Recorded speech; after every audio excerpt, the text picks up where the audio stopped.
Hello hi सफलता with Aparna में आप लोगों का स्वागत है। मैं अपर्णा शुक्ला। तो आज हम लोग बात करेंगे, कल 2004 के क्वेश्चन पेपर्स को सॉल्व कर दिया, आज हम लोग 2005 के क्वेश्चन पेपर सॉल्व करेंगे। ठीक है, उस क्वेश्चन पेपर को सॉल्व करने से पहले कुछ बातें हैं जो मैं आपसे कहना चाहती हूँ। पहली बात तो ये कि 2004 के क्वेश्चन पेपर मैंने 2 पार्ट में सॉल्व कराया है, उसको आप लोग ज़रूर देखिएगा, पीछे की वीडियो में है। दूसरी बात ये कि आप लोग से निवेदन है कि आप लोग लाइक शेयर सब्सक्राइब ज़रूर किया कीजिए, क्योंकि इससे मेरा मनोबल बढ़ता है। मैं इतने मेहनत करके इतने जो है खोज के आप लोगों के बारे में लेके आती हूँ कि मैं क्या दूँ जिससे आप लोग को लाभ मिले। आप लोगों से पूछती भी हूँ, क्योंकि मेरे ग्रुप में जितने लोग जुड़े हैं सबको पता है। मैं उनसे पूछती हूँ कि आपको क्या चाहिए, किस हिसाब से आपको पढ़ाई करनी है। जो वो बताते हैं उस हिसाब से मैं पढ़ाई कराती हूँ। मैं इसके पहले थ्योरी करा रही थी तो सबने कहा क्वेश्चन आंसर सॉल्व करा दो पहले, तो मैंने कहा चलो ठीक है मैं उसको सॉल्व करा देती हूँ।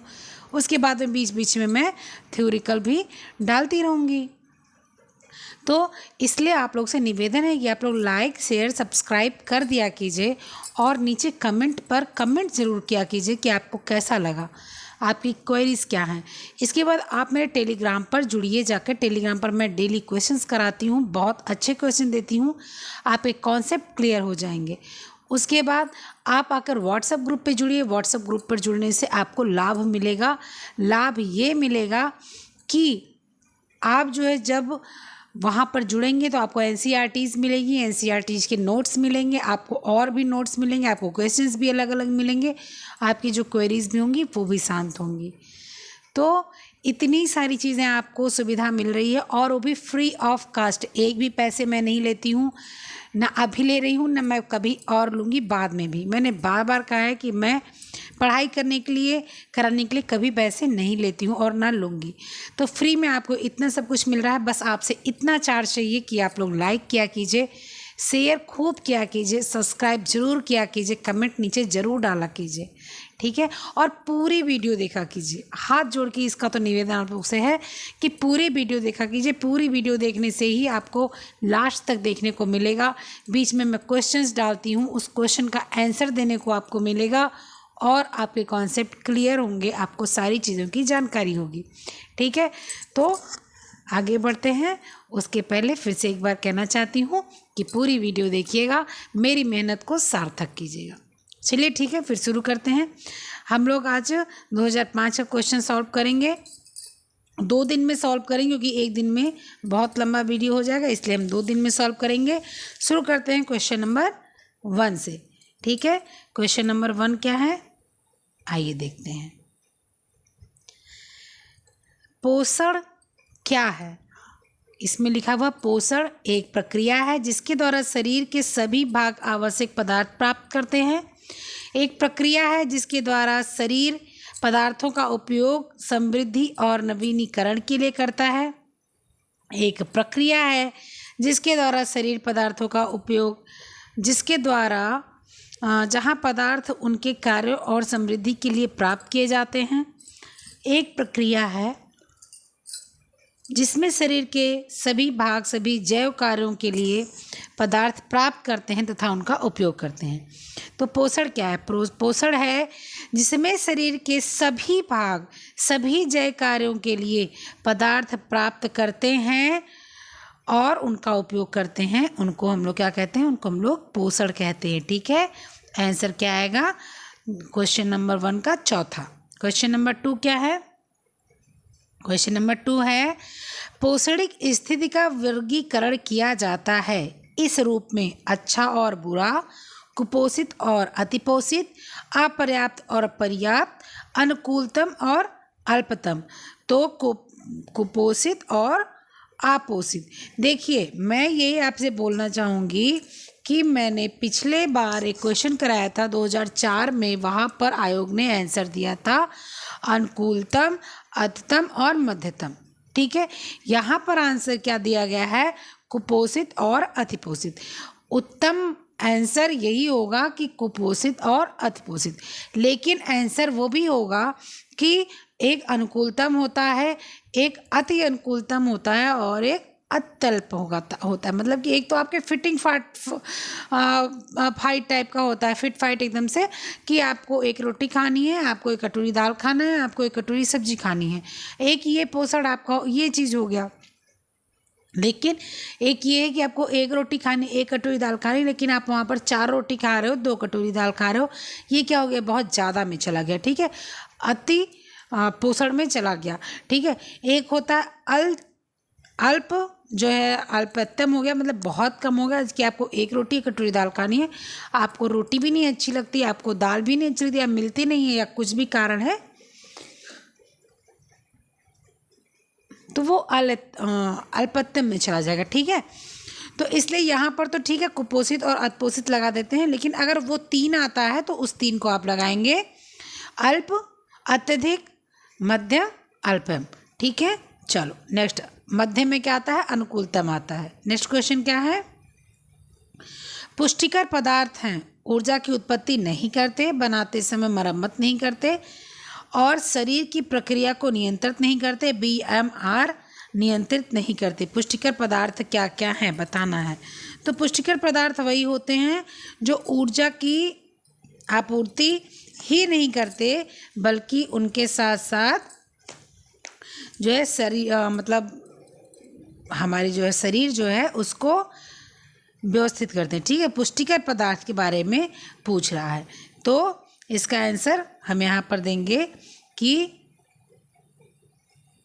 पुष्टिकर पदार्थ शरीर में ऊर्जा की आपूर्ति नहीं करते, अपितु मानव शरीर में होने वाली बीमारियों से बचाव करते हैं, उचित उपचार के माध्यम से स्वास्थ्य एवं चिकित्सीय लाभ प्रदान करते हैं। सही है, क्योंकि जो पुष्टिकर वो होते हैं, जो पुष्टिकर जो है वो होते हैं, क्या बोलते हैं उसको, पदार्थ होते हैं, वो पुष्टि मतलब मजबूत करते हैं, बॉडी बिल्डिंग वाला काम करते हैं, बनाते और मरम्मत जो है नहीं करते हैं, ठीक है।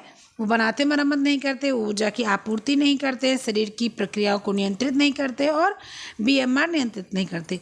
तो पुष्टिकर जो पदार्थ होते हैं वो क्या करते हैं, वो हमारे जो शरीर की जो है मानव शरीर में होने वाली जो बीमारियां हैं उनको बचाते हैं, ठीक है। उचित उपचार के माध्यम से स्वास्थ्य एवं चिकित्सीय लाभ प्रदान करते हैं, ठीक है। और बनाते और मरम्मत करने का काम करता है, प्रोटीन करता है, ठीक। मिनरल्स जो होते हैं वो हमारे जो है शरीर को क्या देते हैं, वो शरीर को हमारे एनर्जी तो हमारी वसा देती है, एनर्जी हमारी शुगर देती है। तो ये सारी चीज़ें जो है करते। BMR नियंत्रित क्या करता है, शरीर BMR नियंत्रित करता है, ठीक है।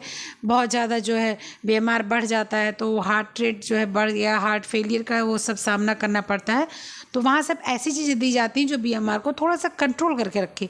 थायराइड ग्लैंड जो हाइपर हो जाते हैं वहाँ पर BMR बढ़ जाता है, तो उन सबको कंट्रोल करने के लिए जो है हमको अपने मिनरल्स को, अपने प्रोटीन्स को जो है एक तय सीमा तक करना पड़ता है, ठीक है। तो यहाँ पर क्या होगा, ऊर्जा की आपूर्ति नहीं करते।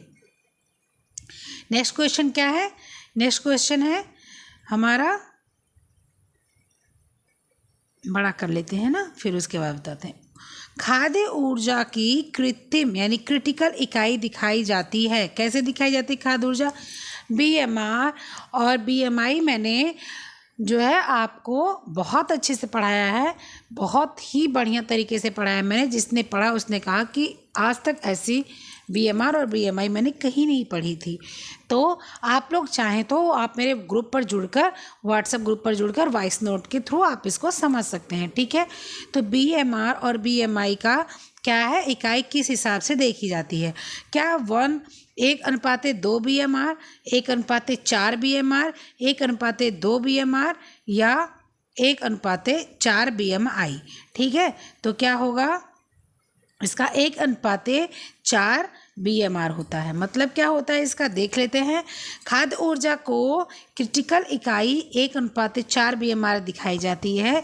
प्रत्येक भी व्यक्ति की जो BMR होता है वो अलग अलग होता है, ठीक है, जो वजन, ऊंचाई आदि पर निर्भर करता है। भोजन के प्रमुख कार्य होते हैं शरीर निर्माण करना, ऊर्जा प्रदान करना, सुरक्षा प्रदान करना, ये सब भोजन के कार्य होते हैं, ठीक है। अब देखो इसमें पूछा क्या है कि क्रिटिकल इकाई दिखाई जाती है, मतलब बहुत ही कठिन इकाई क्या होती है, तो 1/4 होती है। भाई BMR सबके शरीर का अलग अलग होता है। मेरी शरीर का BMR हो सकता है अलग हो, आपके शरीर का हो सकता है अलग हो। किसी की थायराइड ग्रंथि काम अच्छे से नहीं कर रही है तो उसका BMR घट या बढ़ सकता है। मेरी थायराइड ग्रंथि बढ़िया से काम कर रही है तो मेरा BMR जो है नॉर्मल काम कर रहा है। मेरे शरीर में कुछ बीमारियां हैं तो मेरा BMR उसके हिसाब से काम कर रहा है। आपकी शरीर बिल्कुल स्वस्थ है तो आपके शरीर का BMR उसके हिसाब से काम कर रहा है। तो इसमें जो सबसे क्रिटिकल स्थिति में आ जाता है उसको बोलते हैं 1:4।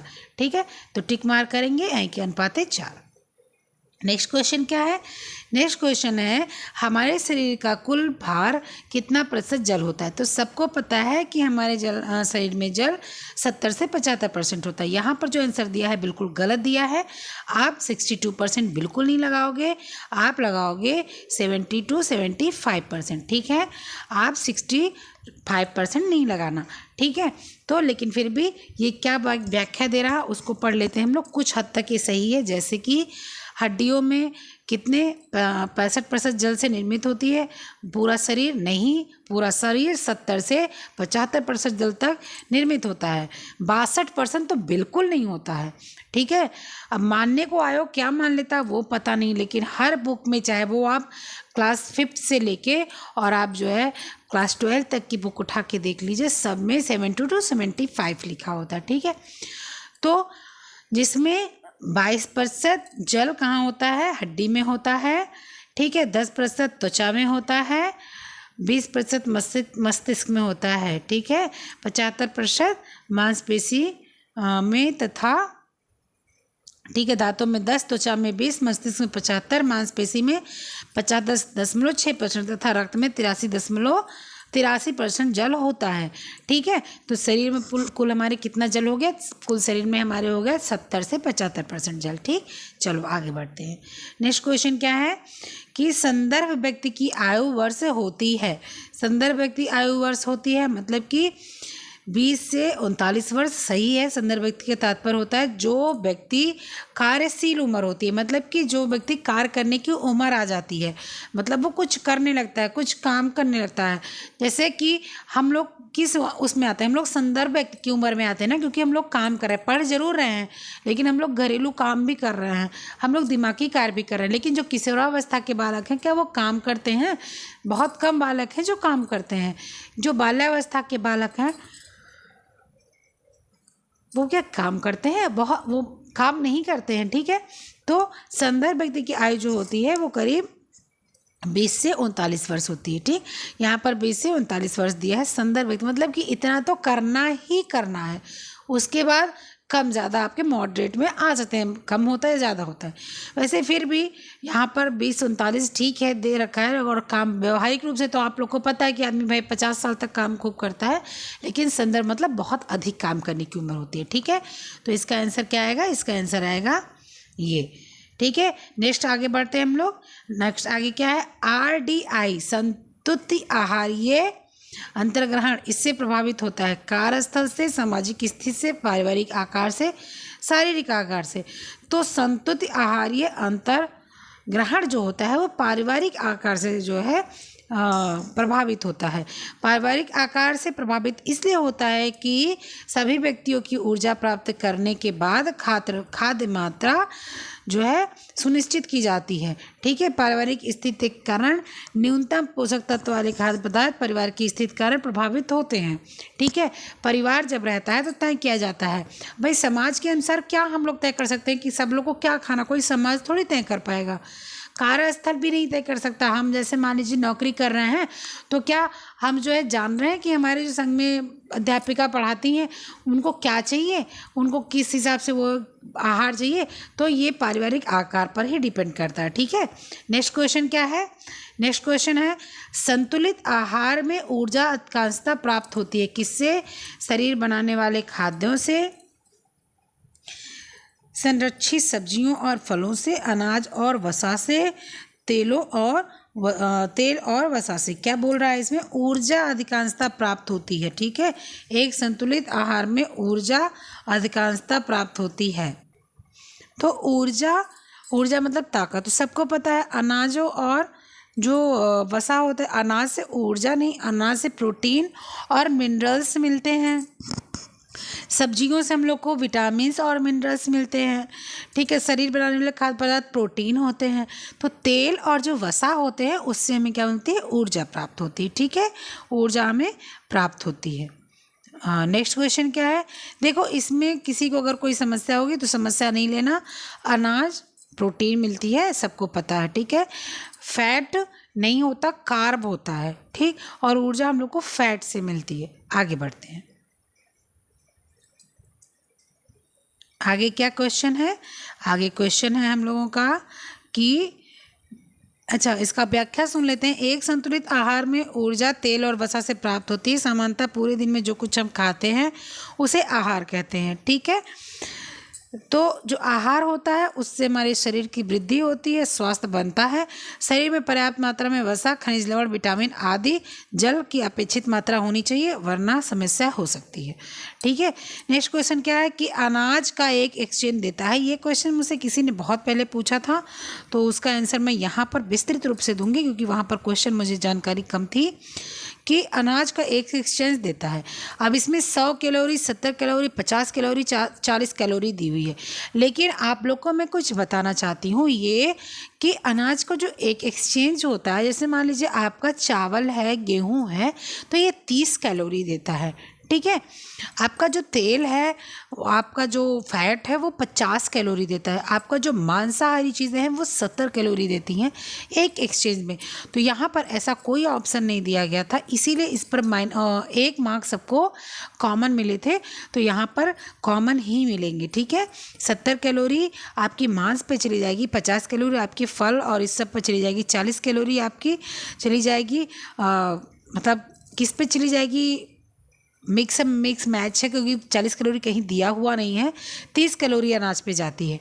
ठीक है, तो यहाँ पर आपका क्या होगा, यहाँ पर आप लिखना, मैं यहाँ पर लिख देती हूँ कि एक अनाज के एक्सचेंज में 30 कैलोरी होती है, 30। ठीक है, 30 कैलोरी होती है।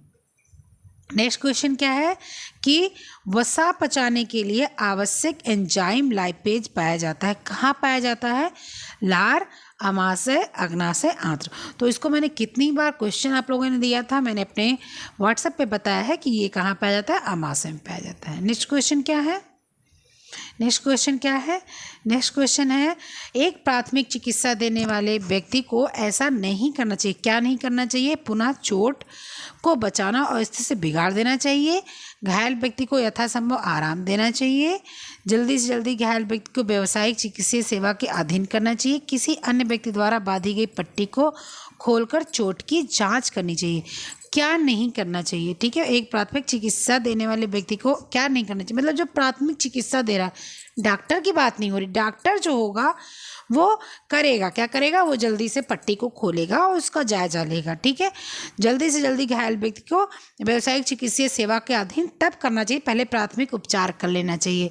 घायल व्यक्ति को यथासंभव आराम तब देना चाहिए जब प्राथमिक उपचार कर लो, उसके बाद में उसको, जैसे मान लो पैर टूट गया है तो पहले उसके हिसाब से, किसी को सांप काट लिया, किसी को कुत्ता बिल्ली काट लिया, तो उसके हिसाब से पहले उसको जो है प्राथमिक उपचार देकर फिर उसको लिटाकर तब कहीं लेकर आओ जाओ। ठीक है, तो इसमें क्या होगा, किसी अन्य व्यक्ति द्वारा बांधी गई पट्टी को खोलकर चोट की जांच नहीं करनी चाहिए अगर आप प्राथमिक उपचार कर रहे हो। ठीक है, तो चलो इसको टिक मार्क करते हैं और आगे बढ़ते हैं। नेक्स्ट क्वेश्चन क्या है, नेक्स्ट क्वेश्चन है एक वयस्क व्यक्ति की धड़कन की औसत दर कितनी होती है। वयस्क व्यक्ति का जो धड़कन होता है कितनी बार धड़कता है, तो सबको पता है हार्ट 72 बार धड़कता है अगर आदमी स्वस्थ है। ठीक है, तो इसको टिक हम लोग करते हैं 72 बार। ठीक है, 75 बार नहीं, 80 बार नहीं और 76 बार नहीं। ठीक है, आगे बढ़ते हैं। हृदय के इसका जो है थोड़ा सा व्याख्या जान जाते हैं, जो मैंने पढ़ा रखा है फिर भी बता देती हूँ कि हृदय पंप जो होता है वो रुधिर परिवहन जो होता है हृदय पंप की तरह काम करता है। हृदय को सिकोड़ने को सिस्टोल और फैलने को डायस्टोल कहते हैं। क्वेश्चन आया है ये कि फैलने को और सिकोड़ने को क्या बोला जाता है। ठीक है, वह स्थिति जिसमें प्राथमिक चिकित्सा देने वाले को उच्चतम प्राथमिकता देनी चाहिए क्या है, श्राव अवरोध, औसत रक्तस्राव, गंभीर रूप से जलना और बहुअस्थि भंग। इसमें क्या पूछ रहा है कि ऐसी कौन सी स्थिति है जिसमें सबसे ज़्यादा उच्चतम प्राथमिक चिकित्सा देनी आवश्यक है। ठीक है, तो आदमी को सबसे पहले जब स्राव बहुत खून बह रहा हो तो उसको बहुत जल्दी कोशिश करनी चाहिए कि उसका खून रुक जाए। अगर उसका खून नहीं रुकता है, किसी भी कारण से खून नहीं रोका जाता है तो समस्या आ सकती है। ठीक है, अब देखो यहाँ पर व्याख्या क्या दिया है। चोट लगने पर तत्काल रक्तस्राव होना प्राथमिक रक्तस्राव कहलाता है। रक्तस्राव औरत की स्थिति में प्राथमिक चिकित्सा देने वाले को उच्चतम प्राथमिकता देनी चाहिए, क्योंकि अधिक रक्तस्राव होने पर रोगी को सांस लेने में तकलीफ होती है, इससे इसकी मृत्यु हो जाती है। मैं आपको बताऊं कि अगर खून कम हो जाता है तो ऑक्सीजन लेवल कम हो जाता है। मुझे मेरी तबीयत खराब है तो मेरा बाल बहुत झड़ रहा है। मेरा बाल बहुत लंबा है लेकिन फिर भी बहुत मोटा और लंबा था, लेकिन इस समय 50 भी नहीं रह गया, बहुत झड़ गया। मेरी तबीयत बहुत ख़राब है, सीवियर कंडीशन में हूँ मैं, फिर भी पढ़ा रही हूँ आप लोग को। तो आप लोग इसका ज़रूर थोड़ा बहुत लिहाज करना और लाइक शेयर सब्सक्राइब करना, शेयर ज़रूर करना, ठीक है, कमेंट भी करना। तो मेरे बाल जो है सारे झड़ गए, तो मैं डॉक्टर से जब मिली और डॉक्टर से बोली कि सर मेरे बाल झड़ गए और बहुत बड़े बाल हैं मेरे, तो डॉक्टर बोले कि आपके बाल तो सच में काफ़ी लंबे हैं। तो मैंने बताया कि सर मेरे बाल झड़ गए। तो जब मेरा चेकअप हुआ तो पता चला कि शरीर में ऑक्सीजन लेवल थोड़ा थोड़ा अप डाउन हो गया है, इसलिए बाल झड़ रहे हैं। तो वहाँ पर डॉक्टर ने कहा कि आपके शरीर में ऑक्सीजन लेवल कम हो गया है, इसलिए आपके बाल झड़ रहे हैं। जब तक ऑक्सीजन लेवल आपका बराबर नहीं हो तब तक आपके बाल रुकेंगे नहीं। तो अगर खून का जो है स्राव ज़्यादा होता है तो रक्तस्राव ज़्यादा होता है। तो अगर खून का लेवल ज़्यादा होता है तो ऑक्सीजन मात्रा में बढ़िया रहती है। अगर खून का लेवल कम हो जाता है तो ऑक्सीजन कम हो जाती है शरीर में, ठीक है। तो इसलिए कभी भी जब भी आपको जो है खून बहता हो तो सबसे पहले खून रोकना चाहिए, उसके बाद अन्य कार्य करना चाहिए। फिर नेक्स्ट क्वेश्चन क्या है, ठीक है, तो इसका हम लोग क्या लगा देंगे, इसका हम लोग फर्स्ट आंसर में लगा देंगे। ठीक, वयस्क के लिए सामान्य रक्तदाब कितना होता है। एक वयस्क व्यक्ति है उसके लिए सामान्य रक्तदाब कितना होता है, तो 80 110 50, ठीक है, 90 120 60, ठीक है, 85 mmHg, 100 140, 60 से 90 और 120 160, 70 से 100।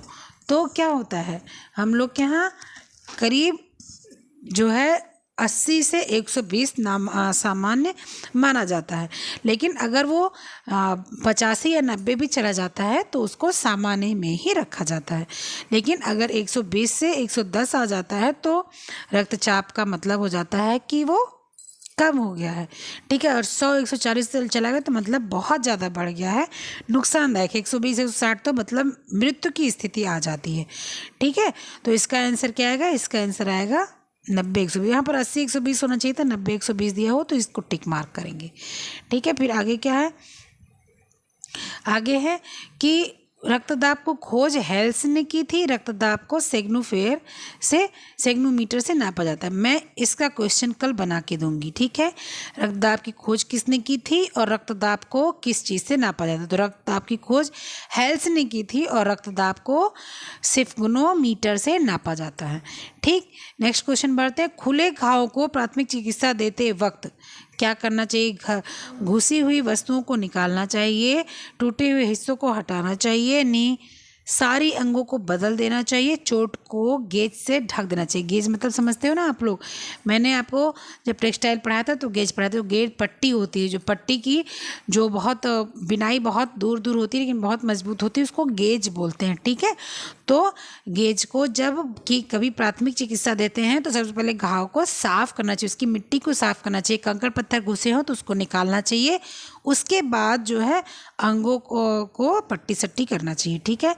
तो सबसे पहले हम लोग को क्या करना चाहिए, टूटे हुए हिस्सों और घुसी हुई वस्तु को निकाल लेना चाहिए, ठीक है, ठीक। इसमें एंटीसेप्टिक तरल पदार्थ से साफ करके विटामिन सी युक्त खाद्य पदार्थों का सेवन कराना चाहिए, क्योंकि विटामिन सी घाव के उपचार में जल्दी सहायक होती है।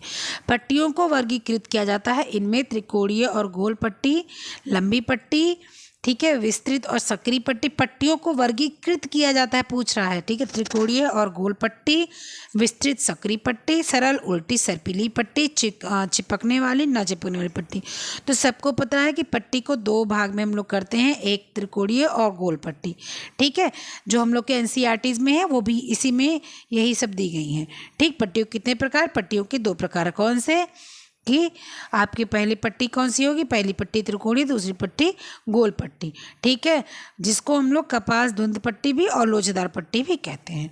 एक व्यक्ति जिसके कपड़े पर आग पकड़ ली हो, उसकी मदद के लिए हमें क्या नहीं करना चाहिए? जल द्वारा आग बुझाना, जिस व्यक्ति को उस व्यक्ति के चारों ओर दौड़ना, उसकी ओर जाते हुए कंबल, कालीन या कोट ले लेना, आहत को नहीं लुढ़काना। एक व्यक्ति जिसके कपड़ों में आग पकड़ ली है, उसकी मदद के लिए हमें नहीं करना चाहिए जल द्वारा आग बुझाना, ठीक है। उस व्यक्ति के चारों, तो देखो भैया इसमें दो ऑप्शन सही जाते हैं, ठीक है। मैं ये नहीं समझ पाती कि ये आयोग वाले क्वेश्चन कैसे डालते हैं, ठीक है। मैं किसी व्यक्ति, अच्छा, एक व्यक्ति इसके कपड़ों पर आग पकड़ ली, सही से, जिसके कपड़ों पर आग पकड़ ली, कपड़ों पर, तो उसको हम लोग जल द्वारा आग बुझा सकते हैं। कपड़ों की बात हो रही है, ध्यान से सुनिएगा।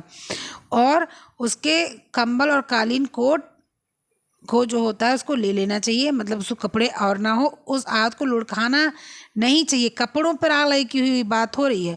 उस व्यक्ति के चारों ओर दौड़ना नहीं चाहिए। चारों ओर दौड़ के क्या करना है? क्या चारों ओर दौड़ेंगे तो वो व्यक्ति ठीक हो जाएगा? नहीं होगा ना। चलो नेक्स्ट क्वेश्चन के लिए क्या है? नेक्स्ट क्वेश्चन है कि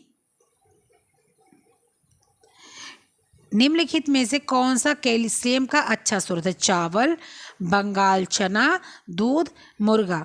तो दूध को कैल्शियम का अच्छा स्रोत माना जाता है, सबको पता है, ठीक है। तो चना प्रोटीन में आ जाएगा, मुर्गा ये सब प्रोटीन और मांस वसा प्रोटीन इन सब में आ जाएंगे। चावल सबको पता है, चावल भी आपके खनिज में आ जाता है, प्रोटीन में आ जाता है। कार्बोहाइड्रेट का अच्छा स्रोत माना जाता है, दूध इसका अच्छा स्रोत माना जाएगा, ठीक है। इसमें 70% कैल्शियम की मात्रा होती है, जो हड्डियों और दांतों में होती है और हड्डियों दांतों को मजबूत करती है, ठीक है। शरीर का जितना भाग लवण से बना होता है, उसका लगभग आधा भाग कैल्शियम से बना होता है। मानव शरीर में 1400 ग्राम कैल्शियम होता है, ठीक। नेक्स्ट क्वेश्चन आते हैं, दूध में इसकी कमी होती है। अब सबको पता है भैया दूध में किसी मुझे दूध मैंने पढ़ाया है, 2 बार पढ़ाया है। एक बार मैंने वॉइस नोट में पढ़ाया, एक बार मैंने वीडियो पढ़ाया है, आप पीछे जाकर वीडियो देख लेना, ठीक है। तो विटामिन सी की दूध में कमी होती है। विटामिन ए अच्छा होता है, विटामिन बी भी ठीक होता है, गर्म करने पे ख़त्म हो जाता है। विटामिन सी बहुत थोड़ी मात्रा में होता है, जो गर्म करने पे ख़त्म होता है। प्रोटीन अच्छा पाया जाता है, ठीक है। नेक्स्ट क्वेश्चन क्या है? कोड़ीय मुख शोध स्टेमेटिटिस होती है इसकी कमी के कारण, थायमिन के कारण, रिबोफ्लाविन के कारण, फॉलिक अम्ल के कारण, बायोटिन के कारण। तो कोड़ीय मुखशोथ यानी स्टोमेटिटिस जो होता है वो राइबोफ्लाविन के कारण होता है या राइबोफ्लाविन की कमी के कारण होता है। राइबोफ्लाविन जीवित ऊतक एक बुनियादी घटक है जो प्रोटीन चयापचय में महत्वपूर्ण भूमिका निभाता है। इसे विटामिन B2 भी कहते हैं।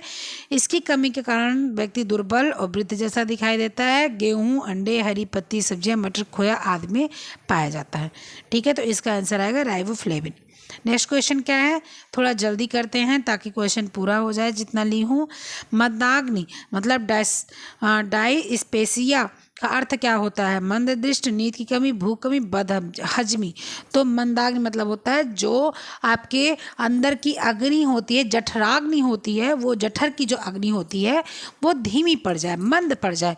तो जठराग्नि जो होती है वो हमारे पाचन क्रिया को प्रभावित करती है, पाचन क्रिया अच्छी बनाती है।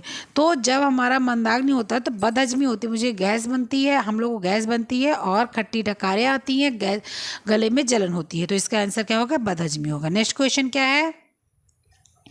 पाइका खाने की इच्छा करने वाली गर्भवती महिला में इसकी कमी होती है। पाइका का क्वेश्चन मैंने पहले भी दिखाया है आप लोगों को कि पाइका क्या होता है।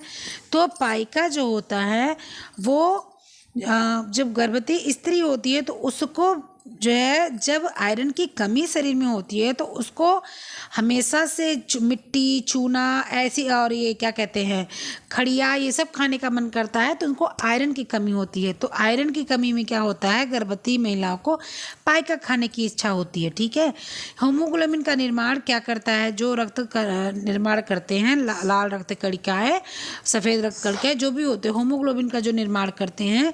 ठीक है, शरीर में लौहांश की मात्रा का कुल वजन का 0.004% होता है। इस एक प्रौढ़ व्यक्ति में 2 से 5 ग्राम लोहा होता है। ठीक है, तो इसमें अगर आयरन की कमी हो जाती है तो पाइका, मिट्टी, खड़िया ये सब खाने की इच्छा होती है। तो उसका आंसर क्या होगा, उसका आंसर क्वेश्चन नंबर जो है 22 का आंसर आपको नंबर 4 कर लेना है। ठीक है, नंबर 4 कर लेना है। ठीक, आयरन की कमी से, नंबर 4 आयरन की कमी से। ठीक है, नेक्स्ट क्वेश्चन क्या है, नेक्स्ट क्वेश्चन है निम्नलिखित में से किसमें गैस्ट्रोजॉनिक घटक नहीं होता।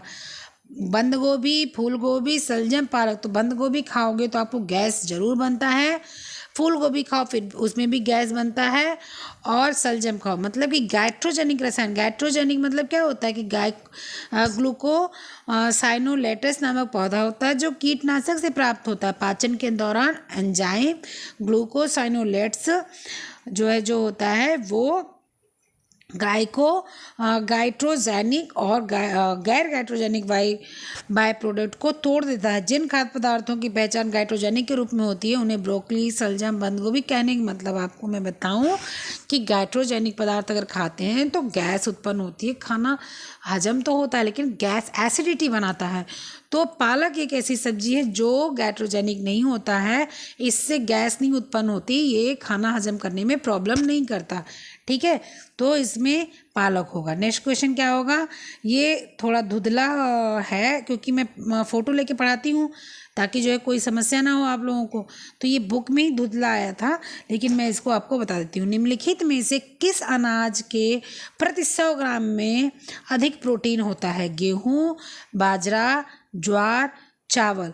तो प्रति 100 ग्राम में अधिक प्रोटीन होता है। तो गेहूँ में प्रोटीन होता है लेकिन कब, जब उसको उगा दिया जाता है। ठीक है, फिर आपका जो बाजरा होता है इसमें भी प्रोटीन होता है। ठीक है, अच्छा प्रोटीन बनाता है। चावल जो होता है इसमें प्रोटीन होता है लेकिन सबसे कम प्रोटीन होता है, सबसे ज़्यादा प्रोटीन होता है आपका ज्वार में। ठीक है, ज्वार में सबसे ज़्यादा प्रोटीन होता है। नेक्स्ट क्वेश्चन क्या है, नेक्स्ट क्वेश्चन है आपका कि ICMR मैंने पढ़ाया हुआ है। खाद्य ग्रुपों के अनुसार राजमा किस ग्रुप में आता है। ठीक है, ये आपका 2010 ICMR है क्योंकि 2000 किसका क्वेश्चन है, ये 5 का क्वेश्चन है। ठीक है, 2005 का क्वेश्चन, तो 2010 का भी नहीं, ये आपका आ जाएगा 2001 वाला ICMR आ गया है। ठीक है, 2001 वाला ICMR आ गया है। तो राजमा किस ग्रुप में आएगा, ग्रुप 1, ग्रुप 2, ग्रुप 3, ग्रुप 4 में। तो ICMR 1989, ठीक है, 1989 में ICMR जो आया था वही मैंने कहा था कि करीब 2001। तो ये 1989 में खाद्य ग्रुपों के अनुसार राजमा को ग्रुप द्वितीय में रखा गया है। ठीक है, राजमा उष्णकटिबंधीय दलहन फसल होता है, इसमें प्रोटीन की मात्रा 12% होती है। भारत में इसे उत्तराखंड, हिमाचल प्रदेश, कर्नाटक और कुछ भागों के कर्नाटक में जमाया जाता है, और यही नहीं कुछ भाग तो हमारे उत्तर प्रदेश में भी अब राजमा वगैरह बोया बैठाना जाने लगा। ठीक है, तो तमिलनाडु, आंध्र प्रदेश में भी उगाया जाता है, मतलब गर्म प्रदेश में तो उगाया ही जाता है, अब तो थोड़ा बहुत उत्तर प्रदेश में भी उगाया जाने लगा। तो ये सेकेंड नंबर पे आता है, ग्रुप नंबर 2 पे आता है। नेक्स्ट क्वेश्चन क्या है, नेक्स्ट क्वेश्चन है फलियों के अंकुरण में कार्बोहाइड्रेट की मात्रा ज़्यादा होती है, प्रोटीन की मात्रा ज़्यादा, वसा की मात्रा ज़्यादा है, विटामिन सी की। तो विटामिन सी की मात्रा और विटामिन ई की मात्रा ज़्यादा होती है। ठीक है, विटामिन ई की मात्रा भी अच्छी पाई जाती है। नेक्स्ट क्वेश्चन क्या है, नेक्स्ट क्वेश्चन आ गया हम लोग का कि ब्रान किसका एक अच्छा स्रोत है। कार्बोहाइड्रेट और प्रोटीन, कसैलापन, खनिज, बी ग्रुप विटामिन और कसैलापन, और बी ग्रुप विटामिन और प्रोटीन। तो कार्बोहाइड्रेट और प्रोटीन। ठीक है, क्योंकि बी ग्रुप विटामिन और कसैलापन, बी ग्रुप विटामिन और प्रोटीन। ब्रान का एक अच्छा स्रोत कार्बोहाइड्रेट और प्रोटीन है। सभी साबुत अनाजों में अघुलनशील फाइबर होते हैं जो पाचन तंत्र के लिए उत्तम माने जाते हैं। ठीक है, जो छिलके होते हैं उनकी बात हो रही, ब्रान मतलब जो छिलके होते हैं उनकी बात हो रही है। ठीक है, उसमें अच्छा प्रोटीन पाया जाता है। इसीलिए देखो जब छिलके उतार दिए जाते हैं तो क्या होता है, तो हमारे जो प्रोटीन वगैरह होते हैं वो कम हो जाते हैं, खनिज तत्व विटामिन बी वगैरह जो होते हैं वो कम हो जाते हैं। नेक्स्ट क्वेश्चन है, लाल ताड़ के तेल में क्या होता है? जो ताड़ होता है लाल रंग का, उसके तेल में क्या होता है? उसके तेल में विटामिन ई की अच्छी मात्रा पाई जाती है। ठीक है, लाल ताड़ के तेल में विटामिन ई की अच्छी मात्रा पाई जाती है। नेक्स्ट क्वेश्चन क्या है? नेक्स्ट क्वेश्चन है, शर्करा को वर्गीकृत किया गया है किस रूप में? विकारी खाद्य पदार्थ, अर्ध विकारी खाद्य पदार्थ, गैर विकारी खाद्य पदार्थ, सुविधाजनक विकारी खाद्य पदार्थ। तो विकारी खाद्य पदार्थ मतलब ये हो गया कि बिल्कुल जो उपयोगी ना हो। तो ऐसा नहीं, अगर शर्करा बिल्कुल भी नहीं लिया जाएगा तो शरीर में शर्करा की कमी हो जाएगी। अर्ध विकारी खाद्य पदार्थ तो आधा विकारी भी नहीं माना जा सकता इसको। ठीक, गैर विकारी मतलब विकारी नहीं है, अगर ढंग से खाया जाए तो विकारी नहीं है। ठीक है, तो इसका क्या होगा? गैर विकारी खाद्य पदार्थ में आएगा। नेक्स्ट क्वेश्चन क्या है कि हाँ, इसमें कुछ चीज़ें जान लेते हैं कि शर्करा कई रूप में पाया जाता है। सुक्रोज, दुग्ध शर्करा, जैव शर्करा, ठीक है, माल्टोज, लैक्टोज, फ्रक्टोज, ग्लूकोज। ठीक है, तो ये सारी चीज़ें होती हैं, ये सारी चीज़ें आपको मतलब विकारी नहीं कहा जा सकता। ठीक है, चलो आगे बढ़ते हैं हम लोग। आगे क्या क्वेश्चन है हम लोगों का? आगे है कि निम्नलिखित में जिसका प्रोटीन दूध से अधिक होता है, किस चीज़ का प्रोटीन दूध से अधिक होता है?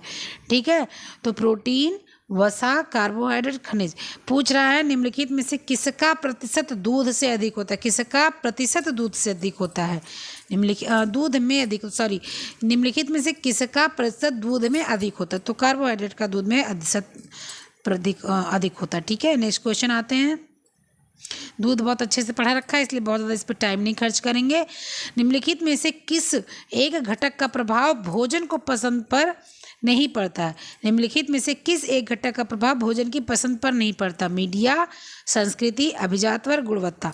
तो सबको पता है कि संस्कृति, भाई हमारी संस्कृति, जैसे हमारी संस्कृति है कि शाकाहारी भोजन करना, तो घटक पर पड़ रहा है। ठीक है, फिर अभिजात वर्ग, भाई हर जाति वर्ग के लोगों का अलग अलग जो है खाने से, मैं ब्राह्मण हूँ तो मेरे यहाँ वो नहीं खाया जाता। ठीक है, मीट मांस नहीं खाते हम लोग शाकाहारी। लेकिन जो लोग ठाकुर हैं, जो लोग श्रीवास्तव लोग हैं, तो वो लोग बिल्कुल नॉनवेज खाते हैं। ठीक है, तो ये जात की बात है। गुणवत्ता बिल्कुल पड़ता, भाई हम बुरी चीज़ क्यों खाएंगे, हम तो अच्छी चीज़ खाएंगे। तो मीडिया ऐसी चीज़ें होती हैं जिन पर नहीं पड़ता। नेक्स्ट आगे बढ़ते हैं। नेक्स्ट चीज़ क्या है? नेक्स्ट आपका है कि सीधे भाप के से द्वारा पकाया जाने वाला विधि क्या है? सूखी गर्मी लगाई जाती है, वसा, तेल उपयोग में, ये तो सीधे वाला भाप के द्वारा नहीं पकाने हुआ। तेल लगाकर गीली पकाने की विधि, गर्म करने की विधि। ठीक है, क्या होगा इसका? कि गर्म करने की अप्रत्यक्ष विधि, इसको बोलेंगे गर्म करने की अप्रत्यक्ष। मैं इसको लिख देती हूँ, गर्म करने की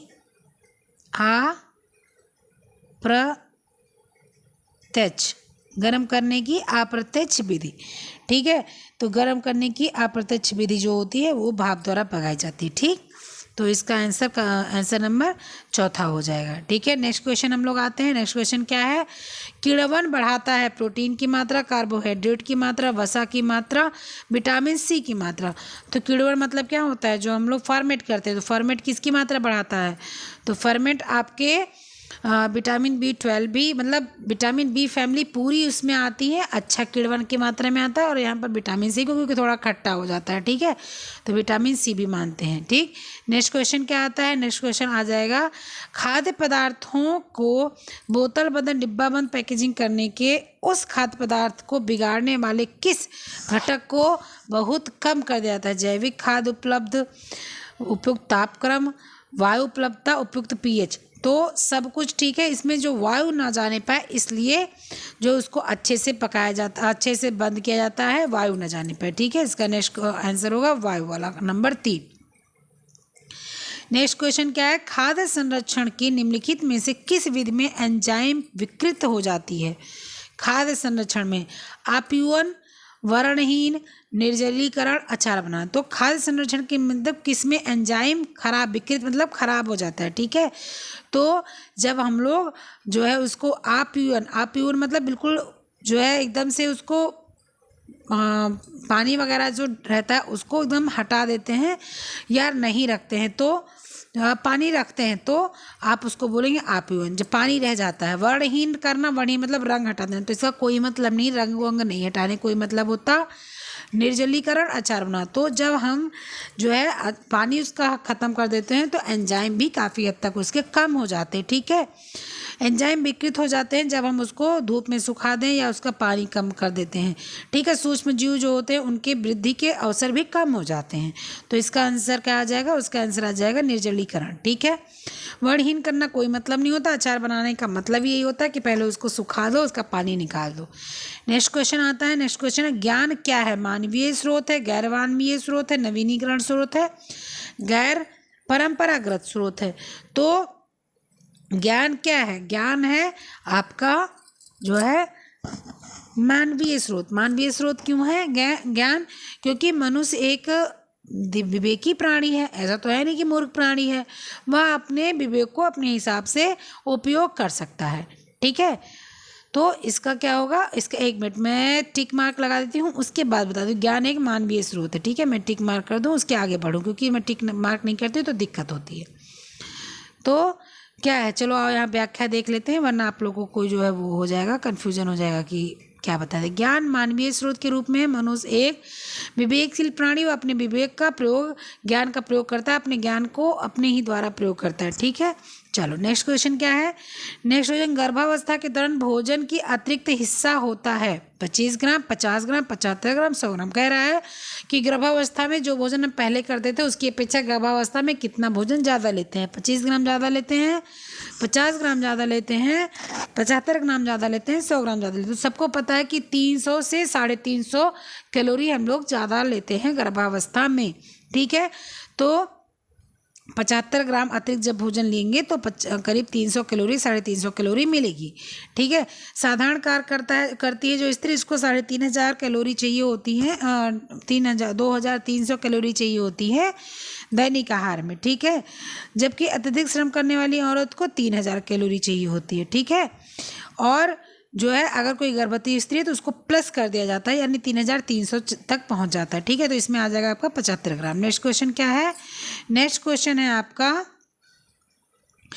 कि संतुलित दैनिक हिस्सा ग्राम प्रतिदिन है। 16 से 18 वर्ष का किशोरावस्था की लड़कियों के लिए प्रोटीन का कितना जो है दैनिक, मतलब कितनी आवश्यकता, संतुलित मतलब आवश्यकता दैनिक हिस्सा होती है। ठीक है, एक दिन में तो 16 से 18 ग्राम की बच्ची को कम से कम 50, ठीक है, कम से कम जो है लड़कियों को 50 ग्राम प्रतिदिन प्रोटीन चाहिए। ठीक है, 45 से 50 ग्राम का जो है आवश्यकता होता है। ठीक, नेक्स्ट पढ़ते हैं आगे। ज्वर के दौरान देना चाहिए तो तले हुए खाने देना चाहिए, मसाले युक्त खाने देना चाहिए, वो खाना जो सहजता से उपलब्ध हो, सरलता और पचने वाला। ठीक है, ये ऑप्शन धुंधला है लेकिन मैं बता रही हूँ, सरलता से पचने वाला, जो सहज हो और पचने वाला हो। ठीक है, ऑप्शन नंबर 4। ठीक, नेक्स्ट क्वेश्चन, जिसके पास बुक होगी उसको तो पता ही होगा। ठीक है, इसमें गलत छपा है, सब में गलत नहीं छपा है। दूध में मिलावट की जांच किस यंत्र से की जाती है? सबको पता है, लैक्टोमीटर से की जाती है। ठीक है, थर्मामीटर से बुखार नापा जाता है, माइक्रोस्कोप से आप जो है पता है वो सब देखते हो, जो छोटी छोटी चीज़ें होती हैं। ठीक है, और बैरोमीटर से हम लोग क्या नापते हैं ये आप बताओगे। बैरोमीटर से हम लोग क्या नापते हैं ये आपके लिए क्वेश्चन है, तो आप इसका आंसर मुझे जरूर देना कमेंट बॉक्स में। ठीक है, नेक्स्ट क्वेश्चन क्या आता है? नेक्स्ट क्वेश्चन आता है ORS घोल जर के प्रति लीटर में साधारण नमक, सोडा, बाइकार्बोनेट और पोटेशियम क्लोराइड की क्रमशः कितनी मात्राएं ग्राम में होती हैं? तो 3.5, ठीक है, पानी, और इसके बाद 2.5 सोडा कार्बोनेट और 1.5 पोटेशियम क्लोराइड की मात्रा होती है। ठीक है, तो इसका टिक मार्क आएगा नंबर 1 पर। नेक्स्ट क्वेश्चन क्या है? नेक्स्ट क्वेश्चन है क्या कि टाइफाइड किस माध्यम से फैलता है? स्पर्श के, वायु के, जल और आहार के, और व्यक्तिगत स्वच्छता के। तो टाइफाइड को आंत ज्वर भी कहा जाता है। टाइफाइड साल्मोनेला टाइफोसा नामक जीवाणु से फैलता है। मैंने बहुत अच्छे से टाइफाइड पढ़ाया हुआ है, तो टाइफाइड आपका जल और आहार से फैलता है। ठीक है, और कुछ हद तक वायु से भी फैलता है, लेकिन यहाँ पर जल और आहार ही सही होगा। नेक्स्ट क्वेश्चन, मैं वायु द्वारा जनित रोग कल मैं वॉइस नोट में आपको पढ़ाऊँगी जो वायु द्वारा फैलते हैं। ठीक है, खेसारी दाल के कारण क्या होता है, इसको भी मैंने बता रखा है। खेसारी द्वारा क्या होता है, लैथरिज्म होता है। पेलाग्रा किसके द्वारा होता है, आपको पता है कि विटामिन जब बी की कमी हो जाती है तो पेलाग्रा होता है। रिकेट्स किसके द्वारा होता है, सूखा रोग होता है रिकेट्स का मतलब होता है सूखा रोग, ठीक है। विटामिन डी के द्वारा हो जाता है रक्त अल्पता, एनीमिया होता है, जो जब आयरन की कमी हो जाती है, विटामिन सी की कमी हो जाती है तो स्कॉर्बिक एसिड, तो कटना फटना और एनीमिया वाले ये सारी चीज़ें रक्त अल्पता से होते हैं, ठीक है। तो नेक्स्ट क्वेश्चन आते हैं यहाँ पर। बहुत सारे मैं पढ़ा चुकी हूँ, इसलिए तो भी मैं आप लोग की व्याख्या बता देती हूँ, कन्फ्यूज़न ना हो, और मैं पढ़ा रखी हूँ बहुत कुछ, ठीक है। मिलावट करने वाले निम्नलिखित में से किसके कारण आंशिक या पूर्ण अंधापन के साथ हृदय को भी नुकसानदेह होता है, तो सबको पता है आर्जिमोन जो तेल होता है ये हृदय को भी नुकसान करता है और अंधापन भी फैलाता है, ठीक है। खेसारी दाल, लैथरिज्म, मेटेनिल, येलो, पेलो लिखा हुआ है लेकिन यहाँ येलो होगा, येलो मतलब मेटेरियल पीला रंग जो मना हुआ है, ठीक है। मैंने बताया था कि आपके कोलतार के 10 रंग ऐसे हैं जो यूज़ करने के लिए एथराइज हैं और एथराइज इसके बाद के नहीं हैं, तो ये अनएथराइज में है जिसको नहीं करना चाहिए, ठीक है। कैंसर वगैरह इससे होता है जो हल्दी में मिलाया जाता है, ठीक है। तो आपका एर्जिमोन आएगा। नेक्स्ट क्वेश्चन क्या है कि FPO मानक चिन्ह, इसकी गुणवत्ता कहाँ होती है, तो FPO सबको मैंने बता रखा है, FPO भी बता रखा है और एग्रीकल्चर सारा चीज़ें मैंने बता रखी है। FPO जैम पर लगती है, जो फलों के द्वारा और सब्जियों के द्वारा बनते हैं उनसे जो है FPO लगता है, खासकर फलों के द्वारा जो होते हैं डिब्बे पर डिब्बा बंद होते हैं जो उन पर लगता है, ठीक है, FPO। नेक्स्ट क्वेश्चन क्या है, पारिवारिक सदस्य के लिए सिलाई और बुनाई करने वाली एक पत्नी उदाहरण है। वास्तविक प्रत्यक्ष आय, वास्तविक अप्रत्यक्ष आय, धन आय, आत्मिक है। तो वास्तविक प्रत्यक्ष आय की उदाहरण है क्योंकि वो सिलाई करेगी, बुनाई करेगी और बेचेगी तो उसके हाथ में रुपए दिए जाएंगे, वो रुपए दिखाई पड़ रहे हैं तो वास्तविक आय होगी, ठीक है। एक ये सॉरी ये नहीं होगा, ये नहीं, ये। नेक्स्ट क्वेश्चन क्या है, नेक्स्ट क्वेश्चन है हम लोगों का कि नेक्स्ट क्वेश्चन है हम लोगों का क्या, निम्नलिखित में से किस प्रकार का लेखा भविष्य के लिए योजना बनाने में सहायक होता है, दैनिक लेखा, साप्ताहिक लेखा, मासिक लेखा, वार्षिक लेखा। तो दैनिक लेखा रोज रोज का उतना सहायक नहीं होता, साप्ताहिक लेखा भी नहीं सहायक होता, मासिक लेखा सबसे ज़्यादा सहायक होता है, ठीक है। तो मासिक लेखा आएगा ऐसा। नेक्स्ट क्वेश्चन क्या है, नेक्स्ट क्वेश्चन है जैसे बजट होता है, बजट मासिक ही अच्छा होता है, ठीक है। पूरे महीने में रुपए आते हैं तो हम पूरे महीने का बजट बना लेते हैं, उसके अनुसार रुपए खर्च करते हैं, फिर बचत भी हो जाती है, ठीक है। किस प्रकार के बैंक खाते में धन राशि एक निश्चित अवधि के लिए जमा की जाती है, तो बचत बैंक, चालू खाता, आवर्ती जमा। तो बचत बैंक क्या होता है कि जो बचा उसको जमा किया, चालू खाता हम लोग जब चाहें तब जमा कर सकते हैं, आवर्ती जमा खाता जो जमा करने के बाद में बदलते रहते हैं, ठीक है। तो सावधि जमा लेखा इसमें आएगा, ठीक। तो क्वेश्चन नंबर इसको हम लोग आंसर सही कर। नेक्स्ट क्वेश्चन क्या है, उपभोक्ता संरक्षण अधिनियम कब प्रभाव में आया, तो उपभोक्ता संरक्षण अधिनियम मैंने सबको बता रखा है 1986 में प्रभाव में आया था, ठीक है। नेक्स्ट क्वेश्चन क्या है, इसके कुछ व्याख्याएं हैं, मैं उसको बता देती हूँ आपको। व्याख्या क्या है, इसका व्याख्या अच्छा है इसलिए मैं आपको बताऊंगी, ठीक है। इसका व्याख्या अच्छा है ये कि उपभोक्ता संरक्षण अधिनियम 1986 में प्रभाव में आया। इसमें 6 अधिकार, सुरक्षा का अधिकार, सूचित किए जाने वाला अधिकार, चयन का अधिकार, सुनवाई का अधिकार, प्रतिरोध पाने का पारितोष होना चाहिए, पारितोष पाने का अधिकार, उपभोक्ता शिक्षा का अधिकार प्रदान किया जाता है, ठीक है। संरक्षण का अधिकार कब आया, 2019 में पारित किया गया, जिसे 20 जुलाई 2020 में लागू किया गया, ठीक है। संरक्षण अधिनियम, उपभोक्ता संरक्षण अधिनियम 1986 की अपेक्षा कम समय में तीव्रता के साथ कार्य किया गया, ठीक है। इसमें शिकायत वगैरह आप जो है कर सकते हो, ठीक। और कुछ वस्तुओं की सेवाओं की गुणवत्ता, मात्रा, शुद्धता, मानक, ये सारी चीज़ें इसमें देखी जा सकती हैं, ठीक है। ये बहुत अच्छे से मैंने पढ़ा रखा है, इसको आप पीछे वीडियो जाइएगा और देखिएगा। निम्नलिखित में से कौन नम्यता दर्शाता है, उदर रेखाएं, एक दूसरे को काटती रेखाएं, तिरछी रेखाएं, वक्र। नम्यता मतलब देखने में जो अच्छी लगती हैं, सुंदर लगती हैं, तो उदग्र मतलब बहुत ज़्यादा मतलब बहुत भड़कीली चीज़ें, एक दूसरे को काटती हुई रेखाएं ये भी बहुत अच्छी नहीं दिखाई देती, तिरछी रेखाएं ये भी भड़कीली थोड़ी दिखाई देती, वक्र रेखाएं जो होती है वो नॉर्मल दिखाई देती हैं, नॉर्मल दिखाई देती हैं। तो वक्र रेखा इसका सही है। नेक्स्ट क्वेश्चन,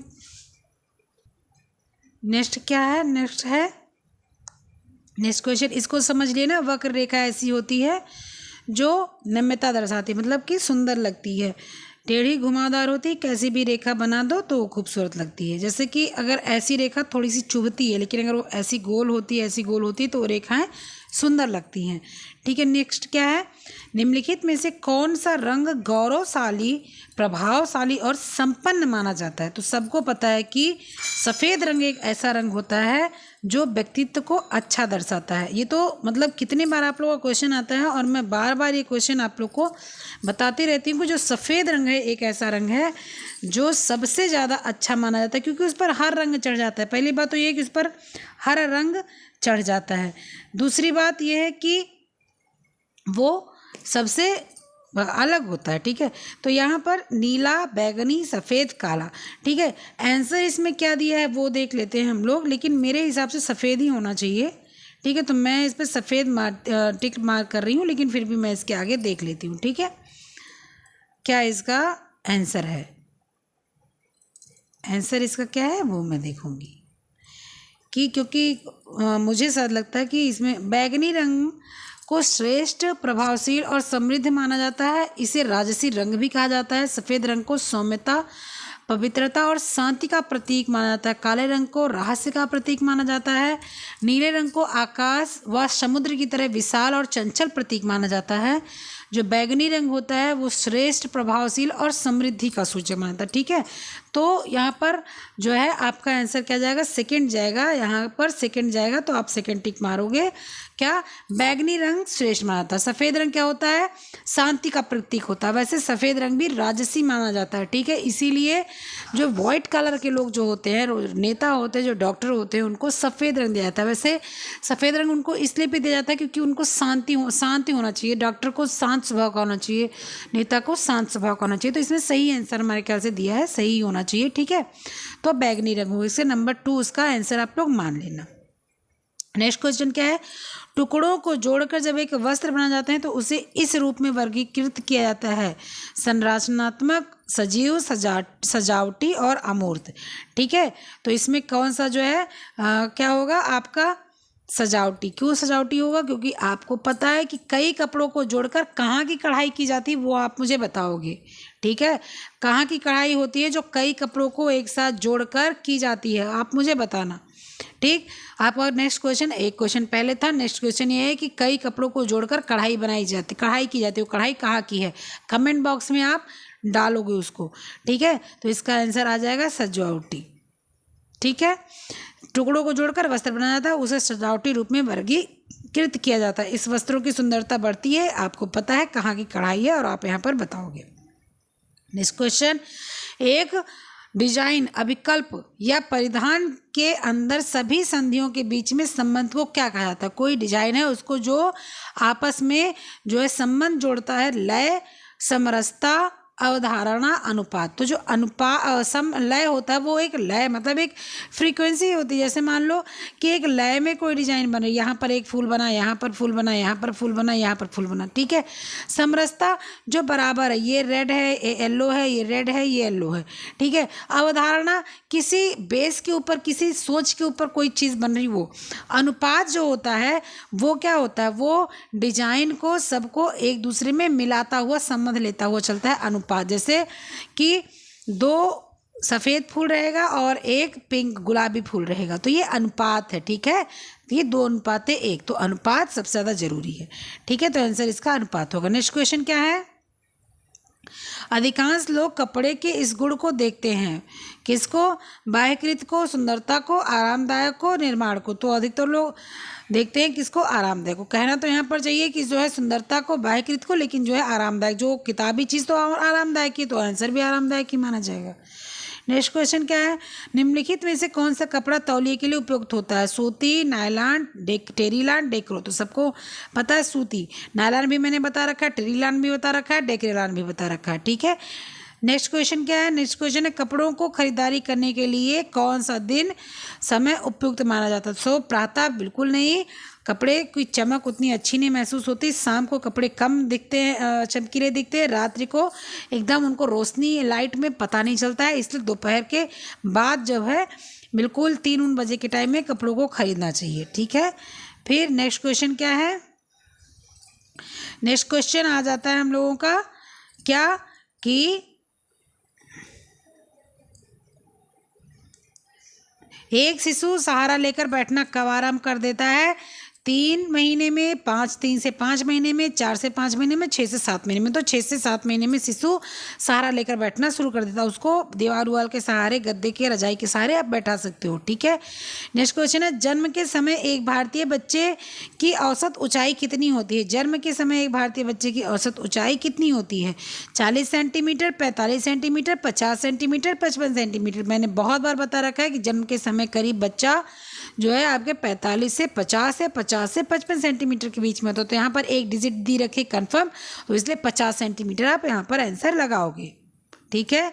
नेक्स्ट क्या होता है, लड़कों की जो लंबाई होती है वो लड़कियों से थोड़ी अधिक देखने को मिलती है जब बच्चे पैदा होते हैं। नेक्स्ट क्वेश्चन क्या है, किस उम्र में बच्चे का आरंभिक वजन दुगना हो जाता है? 3 माह, 6 माह, 9 माह, 12 माह। सबको पता है 6 माह में बच्चे का वजन जो होता है वो दुगना हो जाता है, ठीक है। जो जब बच्चा जन्म लेता है 3 माह की अवधि में वजन 6 के मतलब कि औसत तक रहता है, मतलब कि थोड़ा सा जैसे 3 किलो का हुआ है 3 माह का होगा तो करीब 4 किलो का 3.5 4 किलो 5 किलो हद तक हो जाता है, 5 किलो 4 किलो तक रहेगा, ठीक है। उसके बाद वो दुगना हो जाएगा, ठीक है, 1 साल में 3 गुना हो जाता है। नेक्स्ट क्वेश्चन क्या है, नेक्स्ट क्वेश्चन है दांतों के प्राथमिक सेट दूध के दांत के कितने होते हैं? सबको पता है 20 होते हैं, ठीक है, 20 दांत होते हैं। नेक्स्ट आगे बढ़ते हैं, ठीक। बजट सफल होता है एक आय व्यय के सही संतुलन से, यही सही है, व्यय कम करके आय बढ़ाकर बचत करके। तो आय व्यय के सही संतुलन से, ठीक है। व्यय कम करके कुछ नहीं होता भाई, हमारे दवा डॉक्टर के यहाँ जाना है, मुझे इलाज हमारी सिटी में नहीं हो पा रहा, मुझे बाहर जाना है, तो क्या करें हम, जो है खर्चा नहीं करेंगे, मर जाएंगे, बाहर जाएंगे। तो क्या होता है, आय व्यय का सही संतुलन करेंगे, ठीक है। नेक्स्ट क्वेश्चन क्या है, नेक्स्ट क्वेश्चन है हमारा कि MMR टीका कितने माह का होता है? MMR टीका कितने माह का होता है? खसरा, कंठमाला, रूबेला, ये 3 होते हैं MMR। तो इसका टीका कितने माह का होता है? इसको हम लोग जो है पहली खुराक आमतौर पर 9 महीने से 15 महीने के उम्र के बच्चों को दी जाती है, जबकि दूसरी खुराक 15 महीने से 6 साल के बच्चों को दी जाती है। तो यहाँ पर 6 माह नहीं लिखा हुआ है, 9 माह भी नहीं लिखा हुआ, तो यहाँ पर सीधे 15 माह हम लोग लगाएंगे। नेक्स्ट क्वेश्चन आगे बढ़ते हैं, नेक्स्ट क्वेश्चन क्या है, नेक्स्ट क्वेश्चन है हम लोगों का, नेक्स्ट क्वेश्चन क्या है कि इन्फ्लुएंजा मैंने पढ़ा रखा है। इन्फ्लुएंजा नज़दीकी संबंध की हवा से होता है, जल और भोजन से होता है, स्पर्श और वस्त्र से होता है, एलर्जी से होता है। इन्फ्लुएंजा एक ऐसा रोग है जो वायु से होता है, ठीक है, गंदी हवाओं से हो जाता है इन्फ्लुएंजा। इन्फ्लुएंजा एक संक्रामक रोग है, बैसिलस इन्फ्लुएंजाe नामक रोगाणु से होता है। यह श्वास संबंधी बीमारी है, तो श्वास संबंधी बीमारी अधिकतर जो है वायु से ही होती है, ठीक है।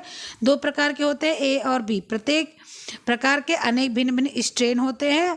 यह वायरस के द्वारा होने वाली रुग्णता को प्रायः समग्र रूप में फ्लू कहा जाता है। तो फ्लू किससे होता है? वायु द्वारा होता है, ठीक है। नेक्स्ट क्वेश्चन आते हैं हम लोग, नेक्स्ट क्वेश्चन क्या है, बचत के लिए धन का उपयोग कैसे किया जाना चाहिए? गहने खरीदकर, घर को सुरक्षित कर कई प्रकार के लाभजनक योजनाएं लेकर, बीमा पॉलिसी कराकर। तो बीमा पॉलिसी कराकर बचत किया जा सकता है, ठीक है। लाभ योजनाएं भी ली जा सकती हैं अगर सरकारी हो तो। घर में सुरक्षित रखना जो है खतरा है, और बहुत ज़्यादा गहने लेना भी खतरा है। नेक्स्ट क्वेश्चन क्या आता है हम लोग का, नेक्स्ट क्वेश्चन आता है बाहर सज्जा महत्वपूर्ण है, फर्नीचर रंग प्रकाश पुनरावृत्ति। तो बाह्य सज्जा में महत्वपूर्ण क्या है? रंग है, ठीक है, क्योंकि बाह्य सज्जा जो होती है वो रंग से ही लोगों को मन का भाव, मन की जो है शीतलता, रोचकता सब प्राप्त होती है। और बाहर क्या होता है? बाहर तो धूप और रोशनी तो अच्छी होती है, इसलिए बहुत ज़्यादा उस पर ज़्यादा वो नहीं किया जाता, सबसे ज़्यादा किया जाता है रंग पर, ठीक है। घर के अंदर प्रकाश पर ध्यान दिया जाता है, घर के बाहर रंग पर ध्यान दिया जाता है, ठीक है। तो इसका आंसर हो जाएगा रंग। अब आपके ये 65 क्वेश्चन हो गए। तो 65 क्वेश्चन जो हैं ये हमने किए हैं। कल हम लोग 60 क्वेश्चन करेंगे, कल हम लोग करेंगे 60 क्वेश्चन, ठीक है। तो ये हम लोग के टीजीटी के आपके 2005 के क्वेश्चन आंसर थे, ठीक। तो ये वीडियो 1 घंटे की बन गई है। 1 घंटे की इसलिए बनी है क्योंकि व्याख्या करते हुए मैं जल्दी जल्दी इसको लेकर चली हूँ। तो आप लोग से निवेदन है पूरी वीडियो देखिएगा, लाइक शेयर सब्सक्राइब जरूर कीजिएगा। 2 क्वेश्चन पूछा है उसका आंसर ज़रूर दीजिएगा, ठीक है। मिलती हूँ नेक्स्ट वीडियो में, तब तक के लिए बाय।